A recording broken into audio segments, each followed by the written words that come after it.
Welcome to the 2020 Public Health Law Virtual Summit. We have two presentations in this session, and each presentation will go and then a Q&A will follow at the end. Use the chat feature to submit your question. If you encounter technical difficulties during the summit, go to the navigation menu and select the Need Help button. Now I will turn it over to our first speaker.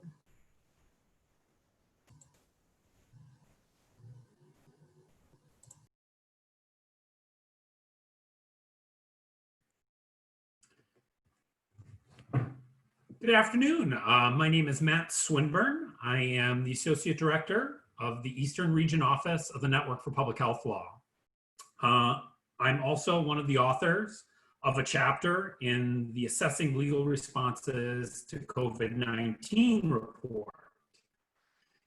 And I'll be talking to you today about that chapter. That chapter specifically deals with the SNAP program and how it's being leveraged and adapted to address the food insecurity crisis that is linked to the pandemic.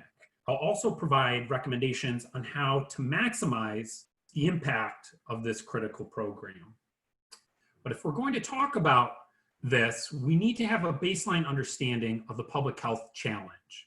Food insecurity isn't something that is unique to this crisis. It was a pre-existing problem. So we're going to look at the status of food insecurity in the United States prior to the pandemic. Now, to get that information, we need to look at the USDA's annual report on food insecurity. And so the most recent information prior to the pandemic showed that 37 million Americans were food insecure. And this is a public health challenge that is rampant with inequity along racial lines. And this is because the challenge of food insecurity is tightly linked to poverty in this country. So when we look at the data on food insecurity prior to the pandemic, you can see 11% of households in the country were food insecure, meaning they didn't have enough food to live healthy and active lifestyles. But when you look along racial lines, this is really where you see the disparities. 8% of white American households, 21% of Black American households. And these are the classifications used by the USDA in this report off of census data. Now, I have Native Americans highlighted in red because the USDA and census data clumps Native Americans together in this catch-all group referred to as other non-Hispanic. And in that catch-all group, you have Native Americans, Native Hawaiians, Native Alaskans, Asians, and Pacific Islanders. So from the USDA report, you really can't extract that information easily. But independent research has shown that approximately 25% of Native American households prior to the pandemic were food insecure. So why is public health concerned about this? You know, food insecurity is linked to so many serious health conditions, ranging from coronary heart disease, certain types of cancer, mental health issues. It also affects the cognitive development of the young brain. It affects academic performance.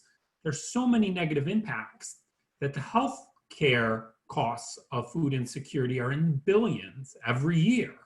So this is an enormous challenge even before the pandemic. But with the pandemic,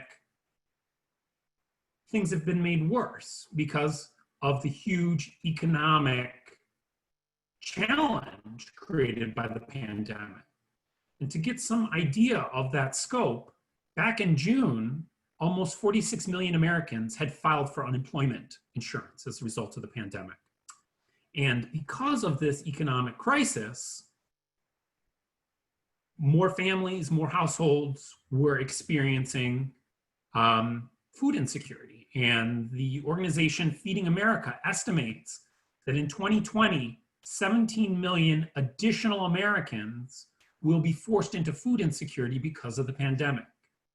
And that would bring our nation's total to around 54 million Americans experiencing food insecurity. That as a result of the pandemic as well, just to kind of break this down a little bit, 7 million additional children are being forced into food insecurity. So that, you know, based on data, it looks like 18 million children will be food insecure this year because of the additional pressures of the pandemic. So that's 1 in 4 children are food insecure. Now, my chapter focused on SNAP as a tool in dealing with this challenge for several reasons. Number one, the chapter was limited in the amount of space I had to write, but SNAP really is an important program for 3 major reasons. It is the largest nutrition program in the United States. It's the largest in the number of people who it helps. And I have some data here from the USDA looking at the number of people receiving benefits under this program. It's also the largest in terms of funding. There is a lot of money involved in providing benefits to food insecure individuals. So you have this program that has the potential to have a tremendous impact. But the third thing that I think is incredibly important about SNAP that makes it really relevant to the pandemic is that it is a strong economic stimulus. It's a catalyst for economic activity. So these benefits that are given out are spent locally, they're spent quickly, and this funding from the federal government into the SNAP program has some pretty important impacts. And in a weak economy, every dollar of SNAP creates an additional $1.54 in economic activity. So really is a catalyst for economic recovery in activating economies. In addition, it supports a lot of jobs. You know, research shows that every additional $1 billion of SNAP funding supports 13,560 jobs. And these jobs are in a broad selection of sectors: agriculture, transportation, manufacturing, healthcare, food services. Just the impact is that it supports economies by creating jobs and stimulating economic activity. So during this economic downturn, SNAP is a smart program to support because of this economic catalyst effect it has. Now, when I examine SNAP and what the government is doing with this program during the pandemic, I looked at 3 major factors or 3 major elements. I looked at what the government was doing to increase the value of the SNAP allotment. And the SNAP allotment is the monthly benefit. So how much money a household is given each month for food. I also looked at what the government was doing to increase the number of people who are eligible for SNAP. You know, making sure that people who need this program can access this program. And the last item I looked at in the government efforts were how social distancing was being incorporated into the administration of SNAP, which is, you know, critical during this pandemic, but also, you know, by incorporating social distancing, it keeps folks safe, but also encourages them and facilitates taking advantage of this program. Now, with each of these factors, I looked at what the government was doing, but also what they could do in these areas to be more effective. So we'll look at increasing the value of the SNAP allotment first. So you may have heard of this important measure, but with the Family First Coronavirus Response Act, the government, federal government, created emergency allotments. Now, normally, the amount of money a household gets is based on the income of that household and the number of people in that household. So the lower your income, the higher your benefit. The more people in your household, the higher your benefit. Now, the emergency allotment provision allows states to increase the amount of money given to SNAP households regardless of their income. So this is a measure to push more money into the hands of food insecure folks. Now, the increase is limited. It's not an unlimited ability to increase that amount. These increases are limited to the existing maximum allotment for a household of its size. So every house, depending on its size, has a maximum benefit that it can get, or a maximum allotment. For example, in the current fiscal year, a household of 4, the most money they could get each month in SNAP benefits is $646. Now, this emergency allotment program was initially planned for the first 2 months of the government's response, looking at April and May. But the USDA has been granting 1-month extensions on this program. All 50 states are participating and had extensions through August. The USDA has not posted extensions for every state for September, but I think that number will go up as the month continues because of kind of the administrative lag on some of this. So this is an important program, this emergency allotment provision, but it can be made more effective.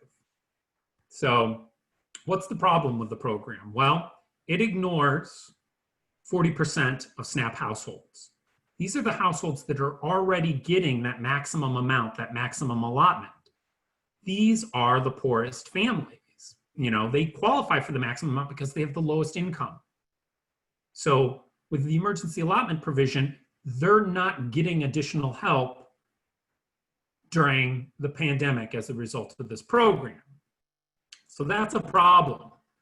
But that problem is compounded by a pre-existing condition of this program. SNAP allotments are generally inadequate to supporting a healthy diet. And this has been shown in research done by the Institute of Medicine. They said that the SNAP allotments failed to provide for a minimally adequate diet. And they pointed out that the program, the value of the allotments didn't even keep up with inflation.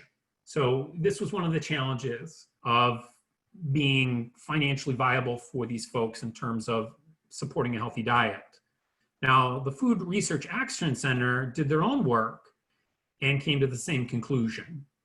But what they really looked at was the SNAP program is based on this hypothetical food plan created by the USDA called the Thrifty Food Plan. And it's supposed to be the most economical way to get a sufficient diet.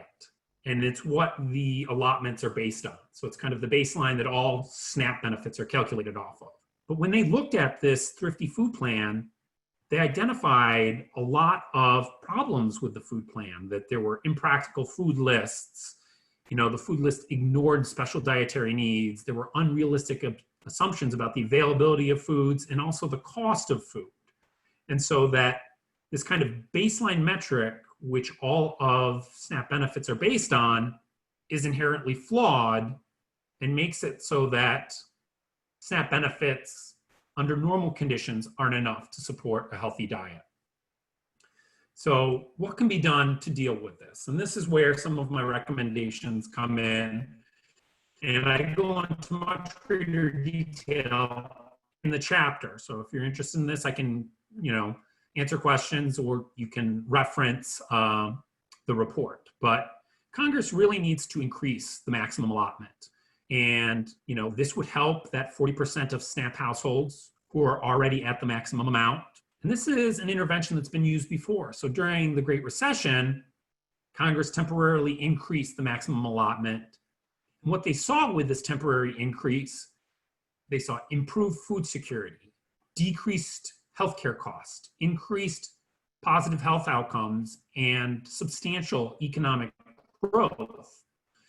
Now, the House has included a 15% increase to the maximum allotment in the HEROES Act, which is the stimulus bill they passed earlier this year.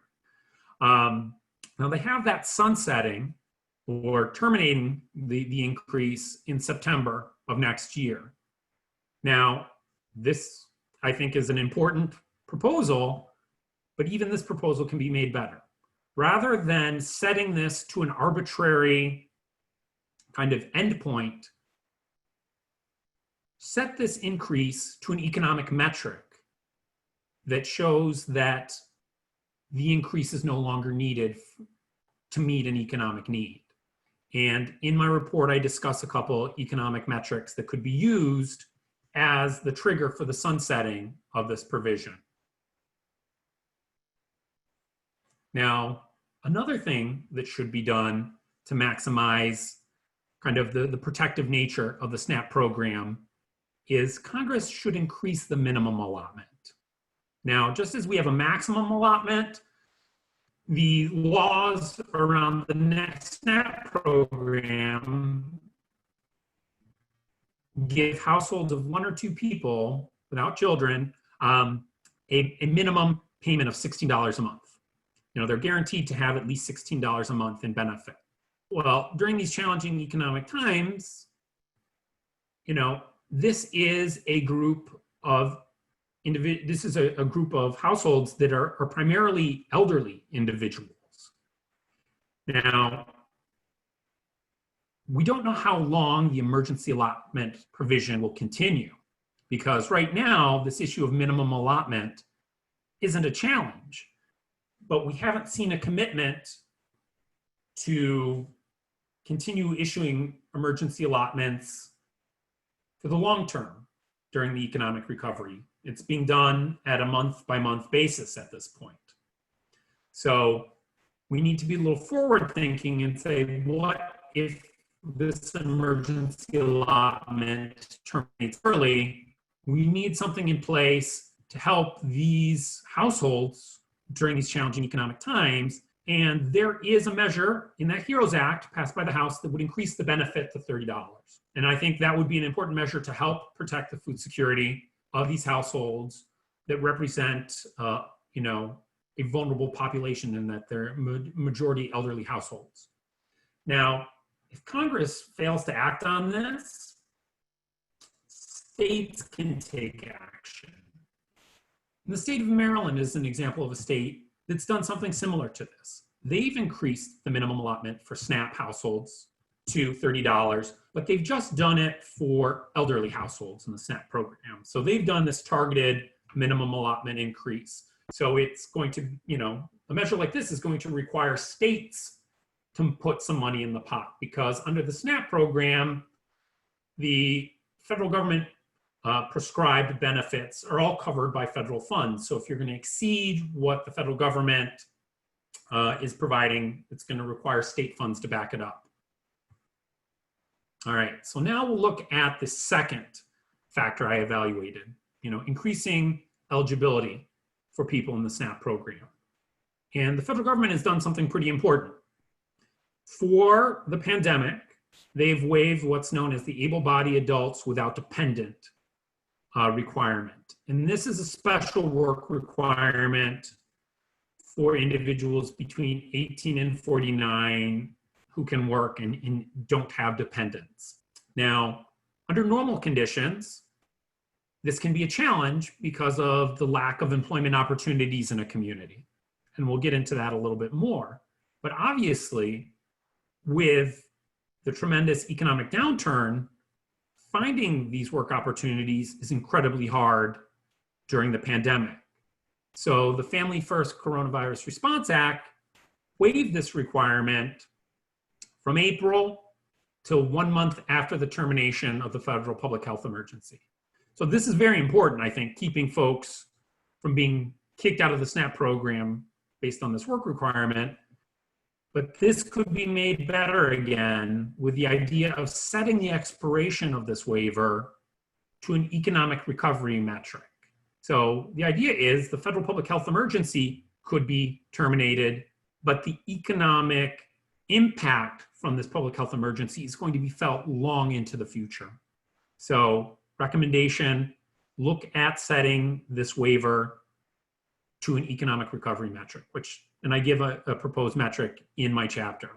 Now, I mentioned normally this can be a challenge, and that states have the ability to request geographic waivers. So they say, all right, this section of our jurisdiction, there are very few jobs available, which make meeting this requirement incredibly difficult. And they can secure a geographic waiver for that area so that the individuals in that geographic area don't have to comply with the ABOD requirement.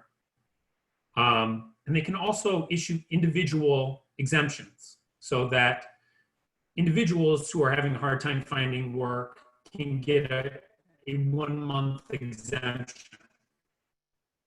Now, I bring this up because we have to think about the long-term impacts on the economy of this pandemic. And there are some problematic regulations that are going to undermine SNAP's ability to help our country recover. So at the end of 2019, USDA passed regulations that changed the ABOD requirement. And these changes are estimated to remove 700,000 individuals from the SNAP program, because what these regulations did is they made it harder for states to qualify for those geographic waivers I talked about. And it also lessened their ability to grant individuals monthly exemptions. Now, these regulations have been challenged in court, and a preliminary injunction preventing the federal government from kind of implementing these measures is put in place.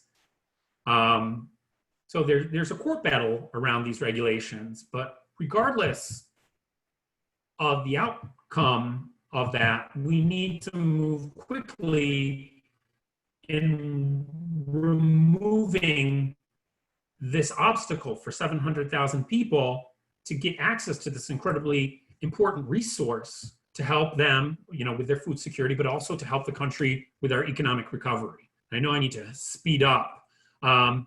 There's another set of problematic regulations that have been proposed that need to be withdrawn. Now, I mentioned that individuals can qualify for the SNAP program based on their income and their household size.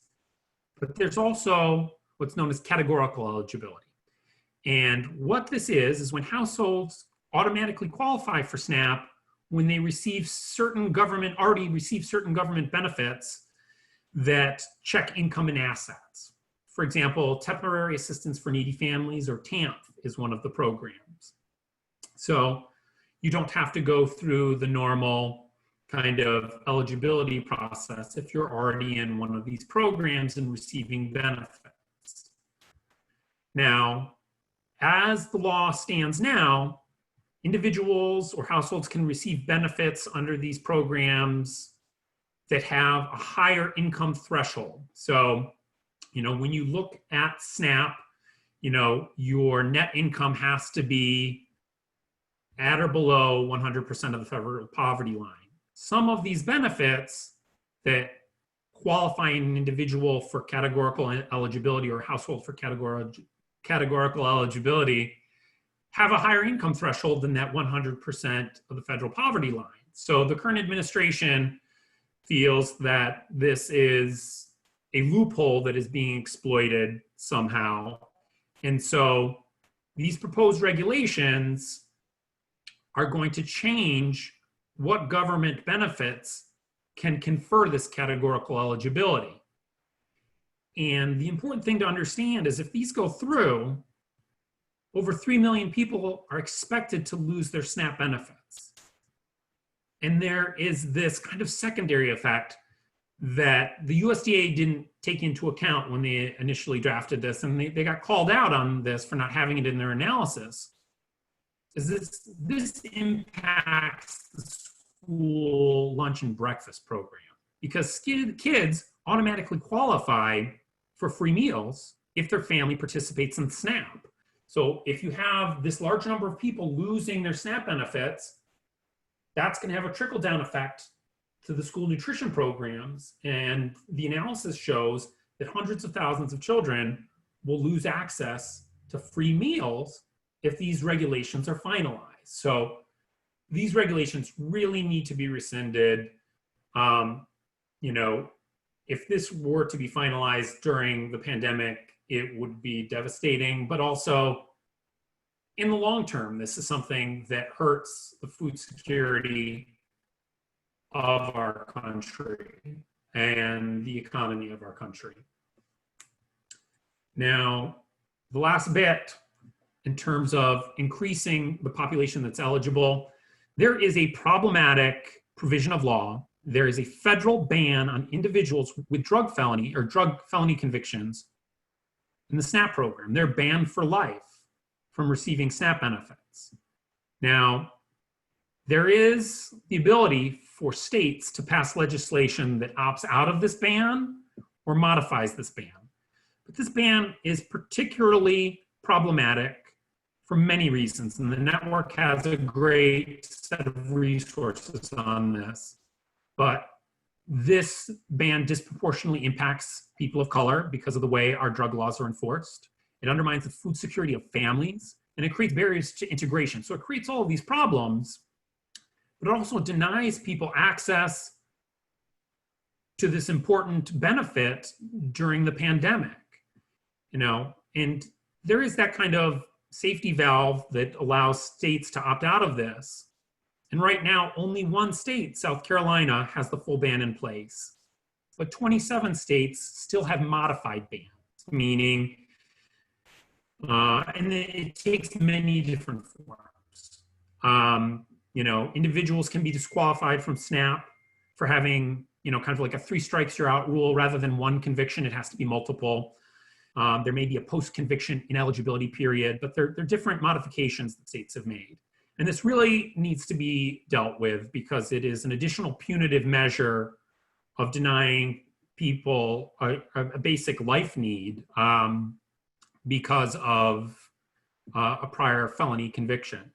And so this can be dealt with at the federal level, repealing this ban out of federal law, or it can be dealt with at the state level. States need to do the full opt-out so that we don't continue this discriminatory, unjust policy of excluding people from this important program. So that's another thing that needs to be addressed. Now, the last bit I'll talk about, social distancing in SNAP. What's been done? Well, some important things have been done. Common sense things like adjusting the application and issuance process, removing the need to meet face-to-face for interviews for SNAP certification or recertification in the program. So there's some common sense measures like that. And there's also something that's really interesting. There is this rapid expansion of the SNAP online purchasing pilot.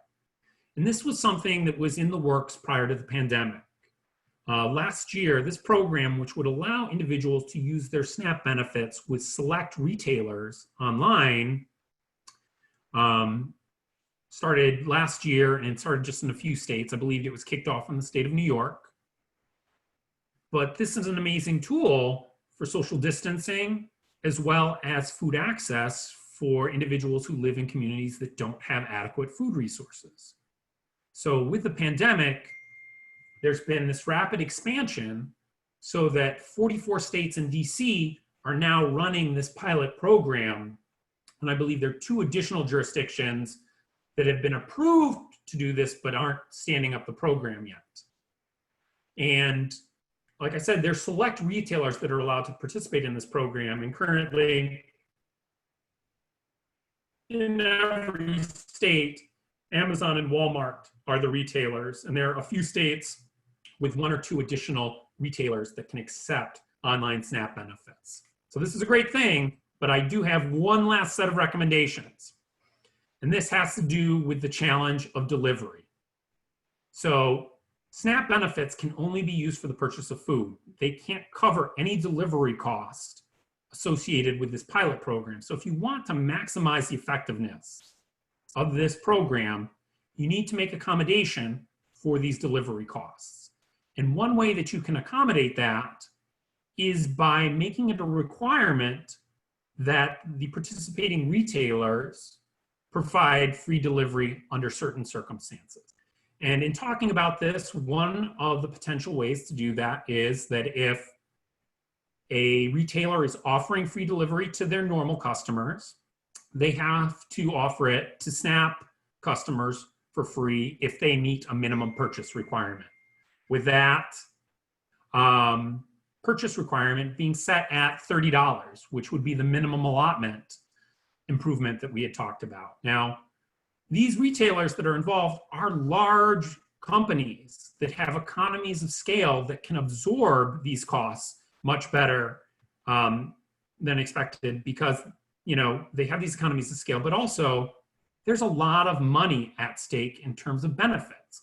So it still makes economic sense potentially for these folks to participate, because we're looking at billions and billions of dollars that could be spent at these online retailers. Now, Amazon already has a program. It has a discounted Prime membership for folks on SNAP or Medicaid. It's $5.99 a month. But when you're dealing with families whose entire food budget is their SNAP benefit, even these costs can be prohibitive. So that is my last recommendation, just that delivery costs to make this a fully functional kind of online program are needed. My last recommendation, I was told I had to do this. There's some social media stuff. Kathy will probably, at the end of hers mention this, but my chapter is available in the legal response report. It's linked to on this slide. A lot of great stuff in there. So I'm going to stop sharing my screen and let Kathy do her presentation. I look forward to your questions, and thank you very much for your time. Thank you, Matt. I'm going to pull up my presentation now.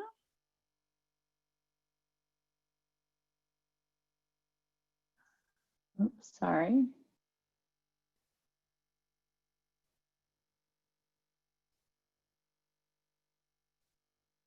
And your mouse pad starts being persnickety. Why is it not doing resume slideshow?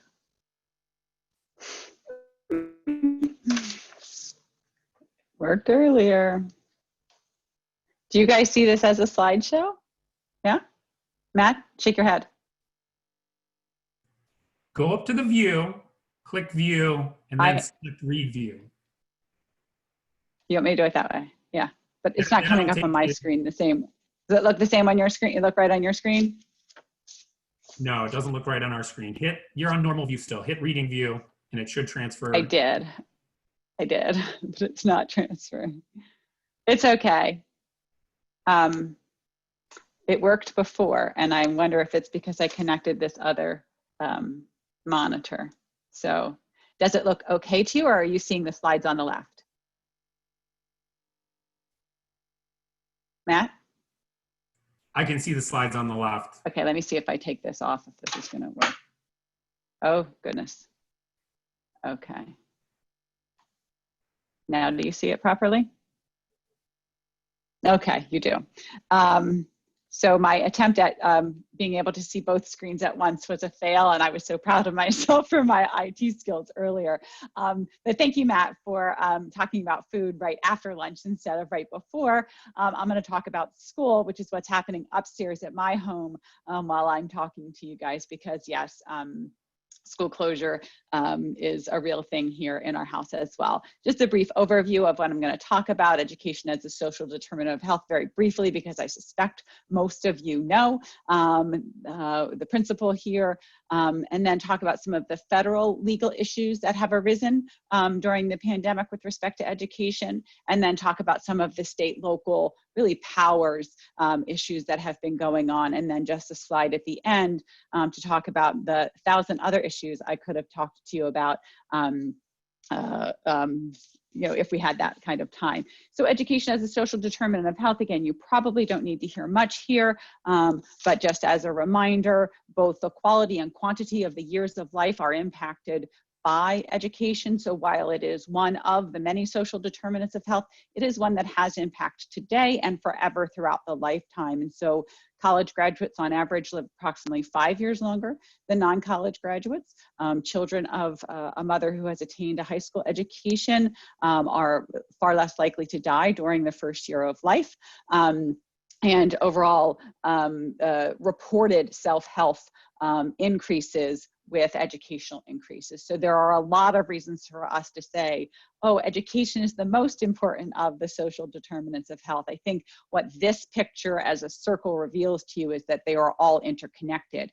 The higher your educational attainment, the higher your economic stability, the better able you are to find adequate housing and access healthcare.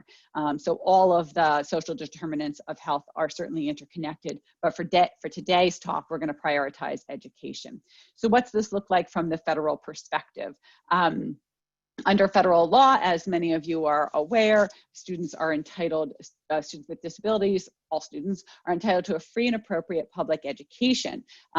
Section 504 of the Rehabilitation Act and regulations under that act establish that students with disabilities are entitled to what we call FAPE, and this includes special education and related services. That might mean occupational therapy or the like, and so this is embedded in federal law, of course.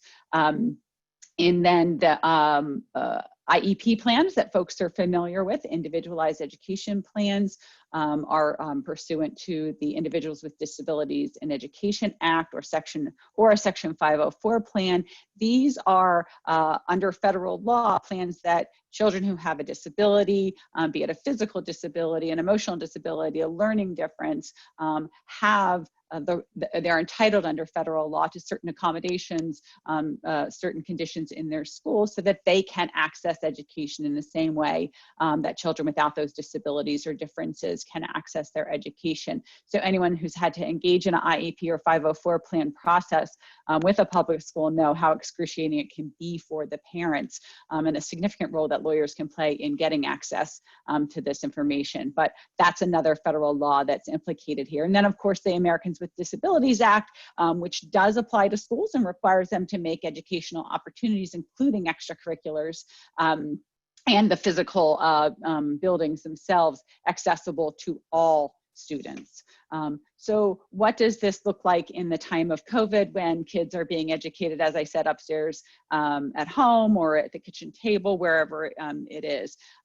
So first, the first action, or one of the first actions taken by the Department of Education was to really dispel this myth. So there were some school districts, some school personnel who were suggesting that because we can't meet all of the IEP or 504 requirements or legal requirements for students with disabilities during virtual learning, then there should be no virtual learning because we can't provide, to one group of students, we can't provide to any group of students. And so the Department of Ed felt it important to dispel this myth, and they specifically say in their advisory fact sheet that nothing in the IDEA or Section 504 of the ADA should in any way interfere or prevent a school from offering distance learning. So that was an important measure. And then the Department of Education issued another fact sheet. And to be honest with you, it's not particularly specific, but it was intended to allay the concerns of school districts with respect to whether they are complying with the federal educational requirements. And so the guidance speaks to recognizing that the need for flexibility, and that during the closure of schools, not during distance learning, but the closure of schools, schools are not required to provide any of the services they may have been providing under the federal laws, and that during the time for distance learning, there can be modifications. An example of if a teacher typically would be able to provide a student who can't see with perhaps a Braille document, that modification can be the teacher reading the document to the student or providing an audio file to the student. And so looking for flexibility in meeting the needs.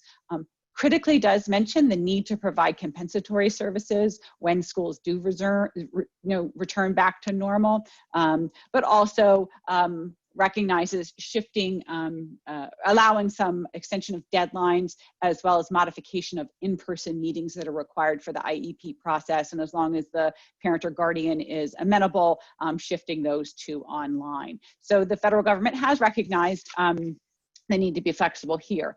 There is some concern, nevertheless, from the educational community. And so several national school organizations, the School Superintendents Association, the National School Boards Association, and the Association of Educational Services Agencies has filed litigation has requested from the Department of Education some assurance or recommending from Congress some protection from liability. They fear they are not going to be able to meet the federal law requirements for meeting the needs of disabled students, and that they will be sued as a consequence of it. And school districts, frankly, who aren't properly funded, are, obviously concerned about the loss in revenue, or not revenue, the loss in funding, if they had to shift that to pay a legal counsel or to pay a legal, a court decision. And so this 21-page report by these organizations really pleads for some immunity or some clarification, and not just, oh, there can be flexibility in the guidelines, and as I indicated, the lack of specificity from the Department of Ed. One example, of litigation that has come out of this, however, is the Chicago Teachers Union, which actually filed suit against the city school board, Chicago City School Board, as well as the Department of Education, again expressing concern that they were being required to comply with IDEA, but that was simply impossible during the conditions of the pandemic, and that if they didn't receive official waivers from the Department of Education, they feared that they were taking on too much burden and too much risk for themselves. And so they essentially wanted this type of immunity through a waiver from the Department of Education. Interestingly, the federal district court heard a request for an injunction, an immediate issuance of a waiver pending the trial, to deny the Chicago Teachers Union an injunction, but did indicate that, and I'm quoting here, the court is unable to grant the relief the representatives seek should not be read to neither to discredit their substantive views on remote learning, nor to call into question their manifest dedication to duty. So clearly the court felt compelled to say, I feel you, I hear you, I'm empathetic toward what you're saying, but didn't think that there was a legal basis for granting the injunction. So compliance with the laws that protect our children, that provide resources to our children with disabilities, are incredibly important from a public health perspective, and our frankly civil rights laws and laws of humanity. But it's legitimate also for school systems to be concerned at this point about whether and how they can meet all of those requirements during the pandemic, while still trying to at least have some baseline education for all children within the district. So we'll see how this plays out in Chicago, as well as whether Congress takes any action or the Department of Education takes any formal action beyond just these guidance documents. What else has the federal government done? Well, what it I guess does best, and that's provide money. So the CARES Act allocated $31 billion to education, and yes, that's a B. You can see here what $13 billion went directly to the states to be used for these various purposes. Obviously, the purchasing of technology and increasing access for students with disabilities are incredibly important to the issues that I spoke about just previously, but also for sanitizing schools. And it even allowed for provision of food and housing and other essentials for students. $14 billion of those dollars were for higher education. And I will say there was a specific allotment there for HBCUs and other minority universities. I believe $1 billion of that has to be spent in that way. And then $3 billion to governors, really for emergency education relief that is much more flexible in how it can be used. Of course, the federal government got sued over the, their interpretation and application of Congress's funding scheme. So this came because the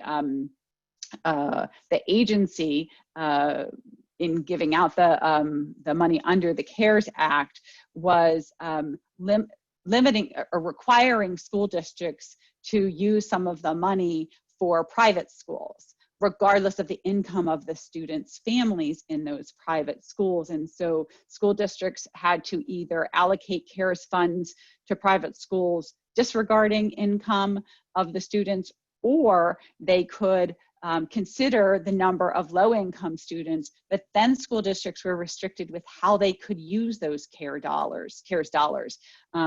Pretty quickly, federal district court ruled in favor of the school district, saying, essentially that Congress certainly did not mean that you could restrict the monies in these ways to kind of funnel them into the private school system. So that was a pretty significant win for school districts. So to get to kind of the second part of the presentation here, what's been going on legally with school closures. I did want to have a slide here that gives you a link to some of what I think are the important documents, and the slides will be available to you soon. If anyone wants them sooner, just certainly shoot me an email and I will send them right on out to you. But there is a map that shows you where there are school closures as well as reopening plans. But importantly here is that as of earlier this month, 73% of the largest school districts, again, probably more likely to actually be closed than the smaller school districts, 73% were exclusively online. So the closures make a difference. I just want to give a shout out to my colleague, James Hodge in the Western region, who with some colleagues in 2008 studied school closure issues for during a pandemic.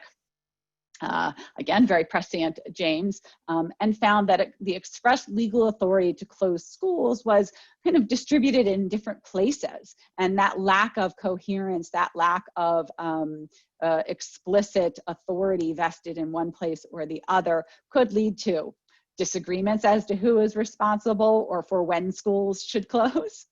Delays occasioned by these disagreements, potential challenges to government's decision to close schools, and failure to take appropriate action recommended by public health authorities due to various pressures, economic or fiscal forces or other social factors. And the litigation that we're seeing, or the kind of interaction between state and local government that we're seeing, is telling us that James was quite right to predict that these things would occur. So one example I'll give from my home state, Maryland, really relates to power. And that is initially the governor of Maryland through executive order gave a significant amount of power to local government to control whether and when schools would open, including private schools.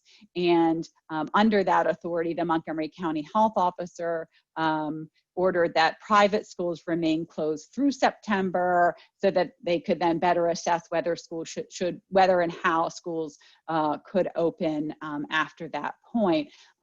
However, the governor disagreed with that decision, altered the executive order to remove that power from the local government, and specifically issued a kind of blanket letter that said local jurisdictions don't have the authority to do a blanket closure of private schools. They have to consider each school independently. The rub here is local health officers in Maryland are actually state officials, and so the governor and the secretary of health actually are kind of the bosses, or certainly superiors to the local health officers in Maryland. And so Dr. Gales in Montgomery County had no choice but to abide by that rule.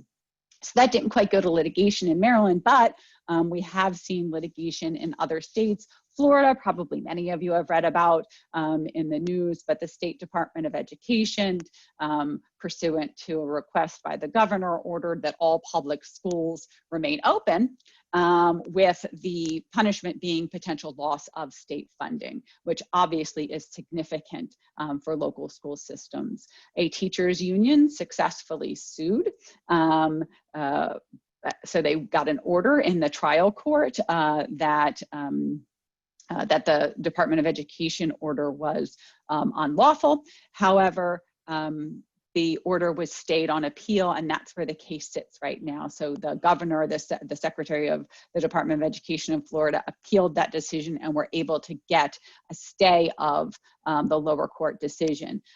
Right now, actually, some counties in Florida have opened.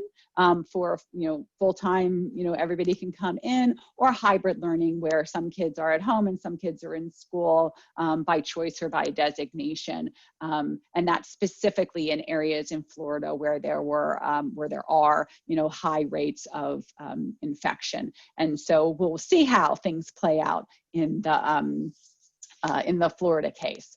Then we have Iowa, which was referenced for those of you who attended Kim Haddow's presentation on preemption yesterday. She mentioned this, and this, similar to Florida, where the governor issued an order requiring that schools open with at least some in-person instruction. It did not say all full-time, all of the time for every student, but there has to be an option and the availability of at least some in-person instruction with these designations. And you can see here, a school system wouldn't have to do that if the infection rate in their county was 15% and more than 10% of students were absent due to illness, or the infection rate was 20%. Those rates are stupendous. Those are very, very high rates. So if you are in the 15%, your schools definitely shouldn't be open, regardless of how many kids are not coming in due to illness, and certainly 20%. So these were not markers that really made a lot of sense. So Des Moines sought a temporary injunction, so filed suit and asked the court to say, this can't be enforced right now. And they lost. They lost in court initially. The court's decision even says whether right or wrong, that is the governor's decision to make, and so did not grant Des Moines' request. However, that case does continue, and just as a side note, Des Moines schools have opened exclusively online, and so they are essentially rebuffing the governor's order as well as the court decision, and continuing to offer education solely online. The governor is threatening that these online days will not count toward the minimum days required for instruction, and that administrators in the school system could be disciplined as a result. All right, I am going to my second to last slide, flip things just a little bit in the litigation, and we see in California the opposite, right? So the governor issued some orders setting parameters for whether and how schools could open, but specifically schools in areas that were on the watch list don't meet the standards to be able to reopen. Many of those counties did have school systems that planned to open, at least in part, some hybrid way of instruction.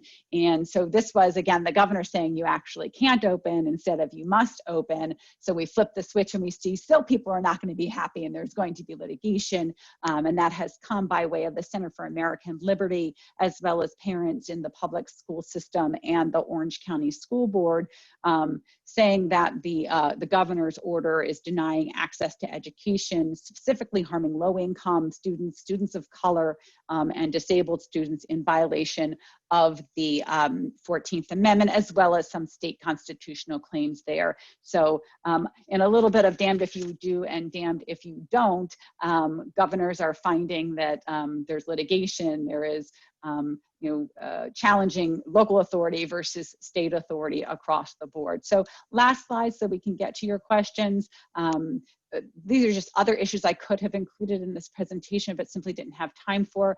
Broadband access, which has been referenced actually, I think, in a couple of different presentations during the summit, but the NAACP did send a letter to the major internet service providers, encouraging them to provide internet service more broadly throughout communities in need, reflecting Matt's presentation that we really need to be looking at whether and how schools are actually able to provide the school breakfast and lunch program resources to the community. Many schools are doing innovative practices to try to get the food to the children, but nothing is easy in that regard. Access to healthcare for students, specifically mental health care, which is most significantly provided in the school system for young people ages 3 to 17. And so we know that that's a lack, and there's much, much more. If you have specific questions about stuff I didn't cover today, you can put it in the chat now, but you can also ask the network at any time.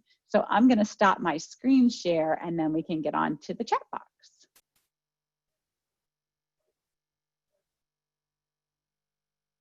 Is there anything in the chat box? Matt, I know there was one question for you earlier. Oh, I'm looking at the chat box and there's nothing in it. So, so it's just in the chat box now. I actually also took a picture of it and sent it to you earlier. Oh, okay. Let me see.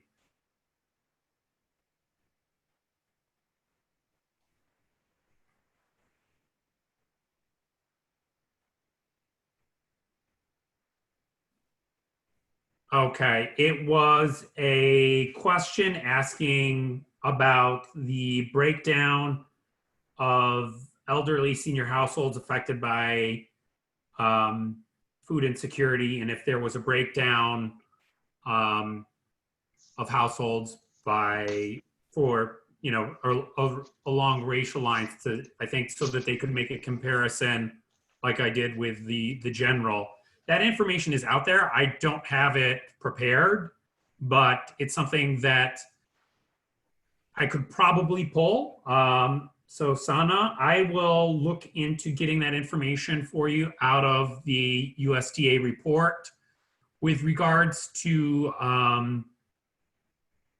Native American data, that's something I'll pull from another source. And I have a policy insight post on the network's website that deals specifically with food insecurity amongst tribal elders. And so that has some data in there that might be helpful, but I'd have to do a little more research to get further breakdowns on the inequity of food insecurity in senior households.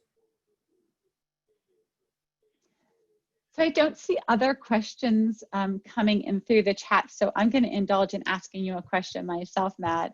And if a question comes in, we'll switch over to that. But as I discussed last night during our Eastern Region Q&A, a lot of, policies are being amended, changed, modified in temporary ways during the pandemic, but are actually implementing policies that public health professionals and community advocates have been seeking in good times.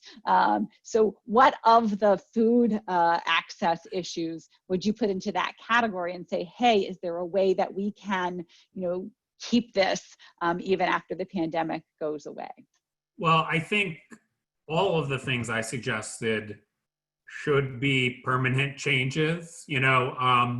Aside from the existence of the Emergency Allotment program, there needs to be an increase in the value of SNAP allotments.